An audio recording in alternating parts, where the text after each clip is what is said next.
according to the new law of the Church in the new Code of Canon Law, fasting is only twice a year, and on Ash Wednesday and Holy Friday. And fasting, according to the traditional meaning, means only one meal at the day, and with a possibility to take really a small something, drinking, or really a small snake in the morning or in the evening, but it should be really very little small, not a meal. This is the traditional meaning of the fasting, and these days are only, unfortunately, only 2 in the year. And abstinence, it's still 2 on Fridays, and on the Ash Wednesday to abstain from meat meals. So this is the abstinence rule. Before the council, in the old time, it was fasting the entire 40 days of Lent was fasting, really, with the exception of the Sundays, of course.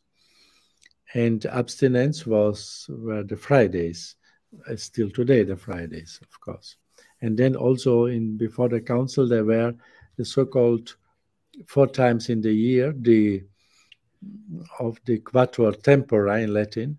It is also 3 days, it was during the year. 4 times 3 days, it was in the 4 seasons. The quatuor tempora, it was Wednesday. No, it was Wednesday, Friday, and Saturday, 3 days in the week, where was prescribed also fasting. So, or some vigils. So the ancient, before the council, the church had more fasting days, and now it is reduced to 2. I hope that in the future the church will again reintroduce the traditional fasting days, as all the other Christian Eastern churches still keep. And even the Muslims, they give us an example of fasting in Ramadan. And so we have to reevaluate again the meaning of fasting and really the fruits of fasting, Christian meaning of fasting as a penance, corporal also, because we are sinning with our body. We have to feel in our body the consequence of the sin, not only in our soul, and do some spiritual works of mercy or prayer. It's not sufficient. It's not a fasting.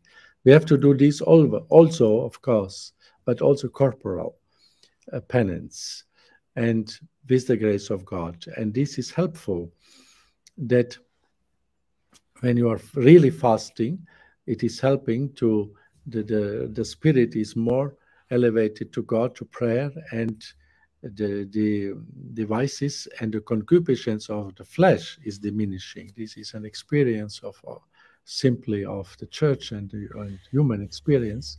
And you can also do some, with this fasting, corporal fasting and penance, atonement for your sins also. And also participate spiritually to Jesus, who was suffering corporally. Let us say he was scourged corporally. He was suffering in his body also, the pains in the passion. And so when you are suffering some pains by fasting or other corporal penances, you can unite yourself with the corporal sufferings of Christ also.